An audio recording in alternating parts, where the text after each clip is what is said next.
म्हणजे सर्व लाडक्या बहिणींनो, आजच्या अपडेटमध्ये लाडक्या बहिणीसाठी अतिशय महत्त्वाची माहिती समोर आलेली आहे. कारण अजूनही राज्यातील हजारो महिलांच्या खात्यामध्ये मार्च आणि एप्रिल महिन्याचा हप्ता जमा झालेला नाहीये. कारण काही महिलांना ₹3,000 ते मिळालेले आहेत, तर काही महिलांच्या खात्यात अजून एकही रुपया इथे आलेला नाही. त्यामुळे अनेक महिलांच्या मनामध्ये भीती निर्माण झालेली आहे, की आपण अपात्र तर झालो नाही ना? आपले पैसे तर बंद झाले नाहीत ना? तर या व्हिडिओमध्ये आपण या सर्व प्रश्नाची जी उत्तरं आहे ना, ती सविस्तररित्या जाणून घेणार आहोत. म्हणून हा व्हिडिओ तुम्हाला शेवटपर्यंत बघायचा आहे. जर तुम्हाला मार्च महिन्याचे पैसे आले असतील आणि एप्रिल महिन्याचे पैसे आले असतील, तर कमेंट करून नक्की सांगायचं आहे आणि त्यानंतर मे महिन्याच्या हप्त्याबद्दल सुद्धा इथे महत्त्वाची अपडेट या ठिकाणी आलेली आहे. म्हणून हा व्हिडिओ खूप इम्पॉर्टंट असणार आहे. व्हिडिओ शेवटपर्यंत नक्की बघायचा आहे.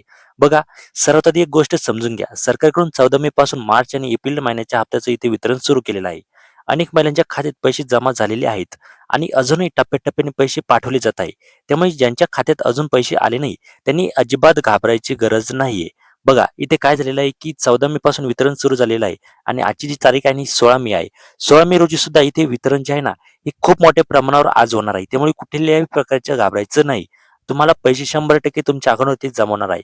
आता प्रश्न असा आहे, की काही महिलांना पैसे का मिळाले नाहीत? तर समोर आलेल्या माहितीनुसार मोठ्या प्रमाणात महिलांनी ई-के-वाय-सी प्रक्रिया पूर्ण केली नव्हती. वारंवार मुदतवाढ देऊन सुद्धा अनेक लाभार्थ्यांनी ई-के-वाय-सी केली नाही. त्यामुळे अशा महिलांची नावे यादीतून कमी करण्यात आल्याची माहिती इथे समोर आली आहे. म्हणजे लक्षात ठेवा, ज्या महिलांनी ई-के-वाय-सी पूर्ण केलेली नाही, त्यांनाच अडचणी येऊ शकतात. पण ज्या महिला पात्र आहेत, ज्यांनी ई-के-वाय-सी व्यवस्थित केलेली आहे, त्यांनी अजिबात चिंता करू नका. बघा, मी तुम्हाला सुरुवातीपासूनच सांगत आहे, की जर तुमची ई-के-वाय-सी झाली नसेल, तर तुम्ही 31 डिसेंबरच्या आधी काही चूक केली असेल त्या के-वाय-सीमध्ये, तर तुम्ही चूक जी आहे ना, ती दुरुस्ती करून घ्या. आणि काही महिलांनी आपल्याला ऐकलं नाही. त्यामुळे आता त्यांना जे पैसे आहे ना, ते इथे आलेले नाही आणि त्यांना आता खूप मोठी चिंता इथे सतावत आहे. आता काही महिलांना ₹1500 मिळत आहे. त्यानंतर उर्वरित ₹1500 सुद्धा जमा होत आहे.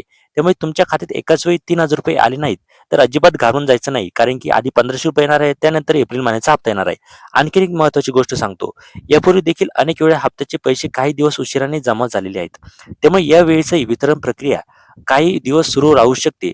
आज, उद्या किंवा पुढच्या काही दिवसांमध्ये पात्र महिलांच्या खात्यात पैसे जमा होण्याची शक्यता आहे. म्हणून पुन्हा एकदा स्पष्ट सांगतो, जर तुमची ई-के-वाय-सी पूर्ण असेल, तुमचे खाते योग्य असेल आणि तुम्ही पात्र असाल, तर तुम्हाला हप्ता मिळण्याची पूर्ण शक्यता आहे. जर तुमच्या खात्यात पैसे आले आहेत का नाही, हे कमेंटमध्ये तुम्हाला नक्की सांगायचं आहे आणि अशाच अपडेटसाठी लाडकी बहिणींच्या अपडेटसाठी चॅनलला सबस्क्राईब करून ठेवा. भेटूया एका पुढच्या नव्या व्हिडिओमध्ये. तोपर्यंत धन्यवाद.